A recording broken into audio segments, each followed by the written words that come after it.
Good morning, everyone, and welcome. It's Saturday, February 1st, 2025, and we need to talk about what is shaping up to be one of the most prolonged and dangerous Arctic outbreaks Quebec has experienced in recent memory. Environment and climate change. Canada has issued extreme cold warnings for virtually the entire province, and I'm not talking about your typical January cold snap here. We're looking at temperatures that will challenge the limits of what most infrastructure and, frankly, what most people are prepared to handle.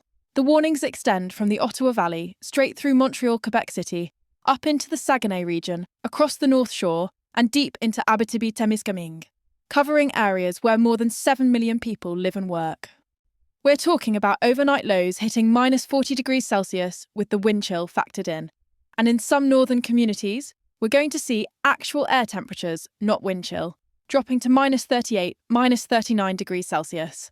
This isn't a one-night event that we can just hunker down and wait out. The models are showing remarkable agreement that this Arctic air mass is going to settle over the province and stay put for essentially the entire upcoming week. Let me break down what we're seeing right now and what's coming. As of 8 a.m. this morning, temperatures across southern Quebec are already sitting in the minus 22 to minus 27 Celsius range.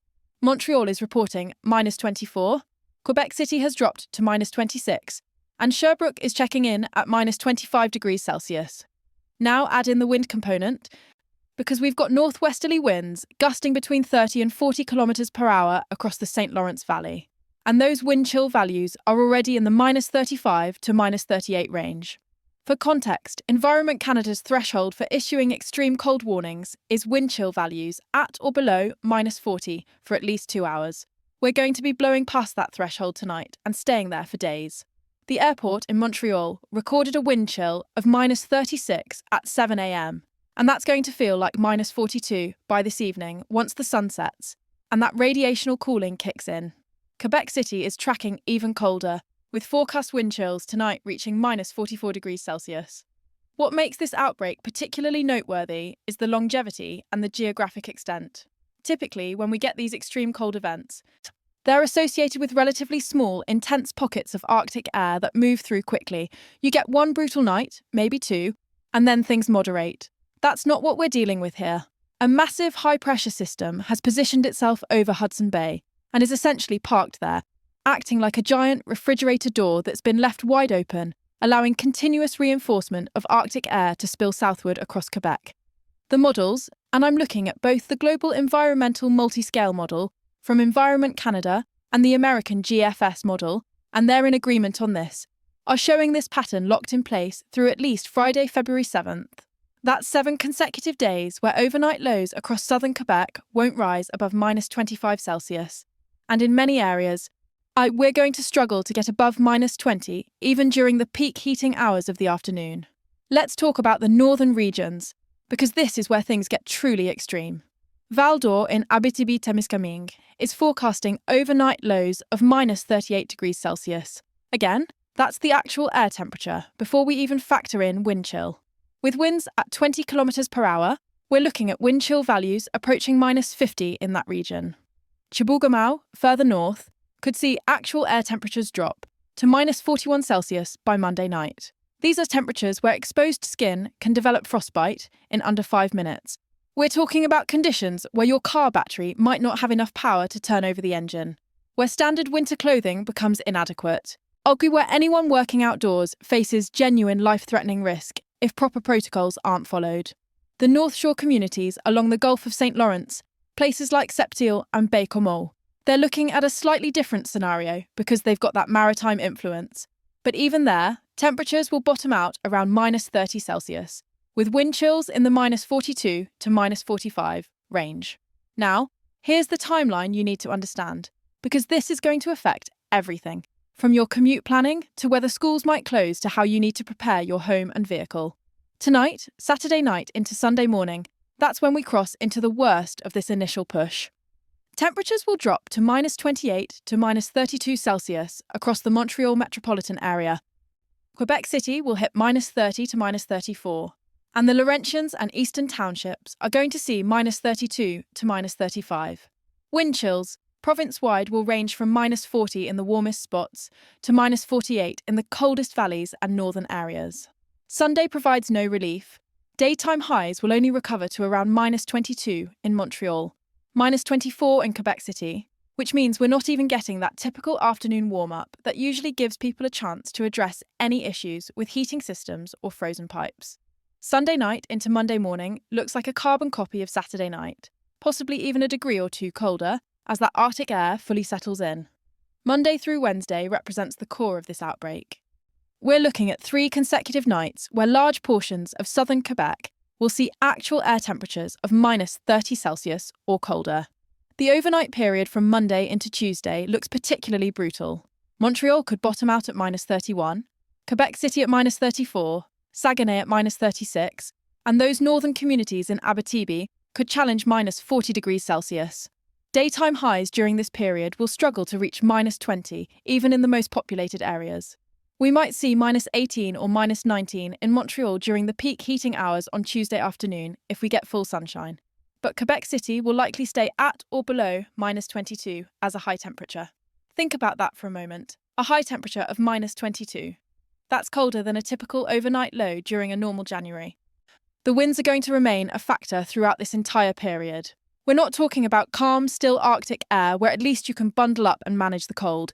We've got persistent northerly and northwesterly flow at 20 to 30 kilometres per hour, with gusts to 40 or even 50 kilometres per hour at times, particularly across the St. Lawrence Valley and along the higher terrain of the Laurentians and Appalachians. Those winds are going to keep wind chill values in the danger zone continuously, even when the actual air temperature might be -25, which is certainly cold but manageable with proper gear. Those winds are going to make it feel like -38, -40, and that's where we cross into the realm of rapid frostbite development and serious cold-related health risks. So Thursday and Friday, February 6th and 7th, are showing the first hints that this pattern might begin to break down, but even then, we're not talking about a rapid warm-up. The models suggest temperatures might moderate slightly, with overnight lows potentially rising to -22 to -25, and daytime highs possibly reaching -15 to -18. That would still leave us well below normal for early February, but it would at least provide some relief from the most extreme conditions. The confidence in the forecast decreases a bit as we get out into that Thursday-Friday timeframe. There's a possibility that the high-pressure system shifts position earlier than expected, which could bring the cold snap to an end sooner, but there's also a scenario where it digs in even longer. Let's talk about what this means for daily life, because these aren't just numbers on a screen. This is cold that fundamentally changes how you need to approach every aspect of your routine. First and foremost, exposed skin becomes vulnerable to frostbite in less than 10 minutes when wind chills are below -40. We're going to be at or below that threshold for extended periods. If you absolutely must be outside, you need multiple layers, you need to cover all exposed skin, and you need to limit your exposure time. We're talking full face coverage, balaclavas, scarves, anything to protect your nose, cheeks, and chin. Your hands need insulated gloves, not those thin fashion gloves. Your feet need proper winter boots, rated for extreme cold with thick wool or synthetic socks. And you need to monitor yourself for the warning signs of frostbite. Numbness, tingling, or a waxy or pale appearance to the skin, particularly on extremities and any exposed areas. Transportation is going to be significantly impacted. We're already seeing reports of vehicle issues this morning with the current temperatures, and it's only going to get worse.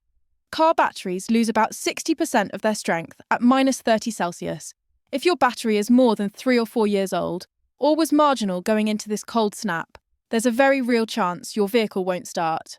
Make sure your vehicle is plugged in if you have a block heater, and if you don't have one, consider whether you absolutely need to drive or whether you can work from home, use transit, or arrange alternative transportation.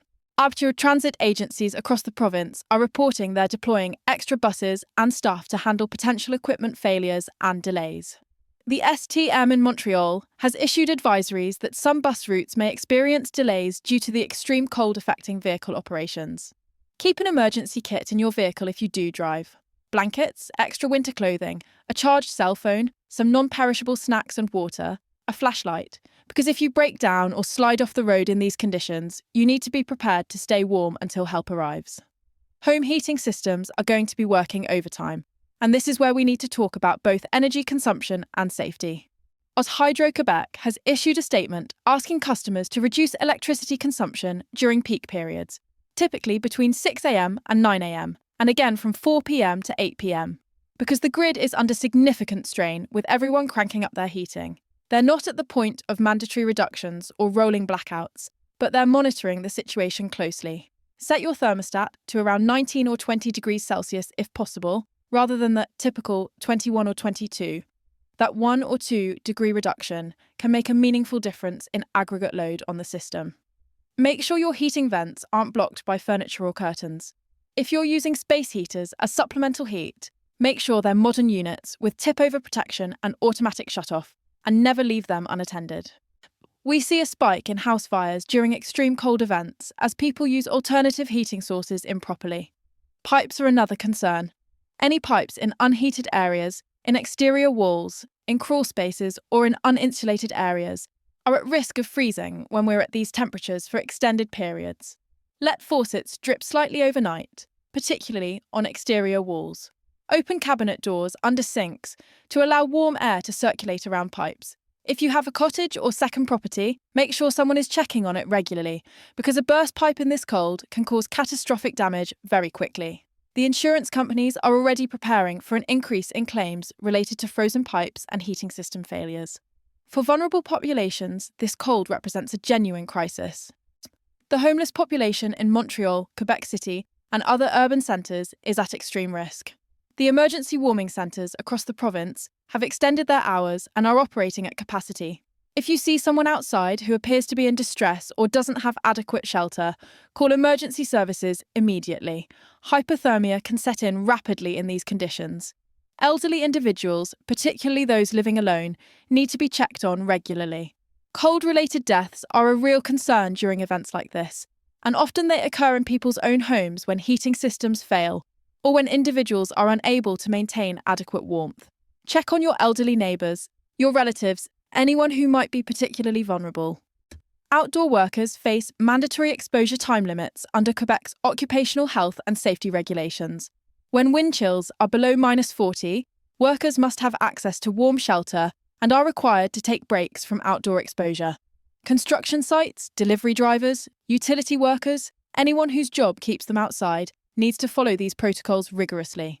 Employers have a legal responsibility to provide adequate protection and warm-up periods, but workers also need to advocate for themselves. If you're starting to feel excessively cold, if your fingers or toes are going numb, if you're shivering uncontrollably, you need to get inside immediately. Schools are going to be making decisions on Monday about potential closures or delayed openings, particularly in rural areas where students rely on bus transportation.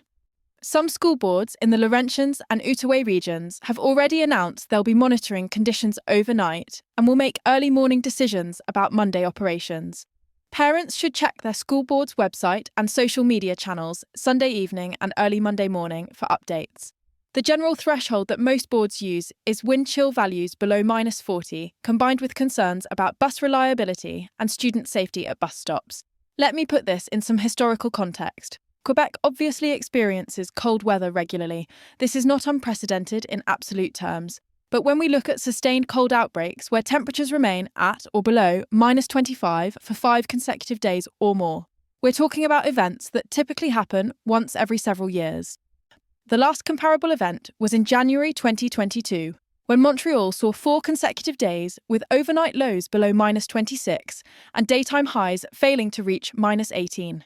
Before that, we'd have to go back to February 2015 for a similar duration of extreme cold. So we're looking at something that's rare but not unprecedented. Maybe a once-in-5 years type event in terms of severity and duration. So here's what you need to do to stay safe over the next several days. Minimise outdoor exposure time. If you don't absolutely have to be outside, stay inside. When you do go out, dress in layers with wind-resistant outer garments and cover all exposed skin. Keep emergency supplies in your vehicle and at home, including flashlights, batteries, non-perishable food, and water in case of power outages. Monitor your heating system and know how to safely shut off your water if pipes begin to freeze. Check on vulnerable friends, family, and neighbours. Follow official guidance from Environment Canada and local authorities. Keep your cell phone charged. If you experience any signs of frostbite or hypothermia, seek medical attention immediately. This is a dangerous weather situation, but it's one we can manage safely if we're prepared and if we look out for each other. I'll be continuing to monitor the conditions and providing updates throughout this event. So make sure you're subscribed to the channel and have notifications turned on so you don't miss critical information as this situation evolves. Stay warm, stay safe, and we'll get through this together, Quebec.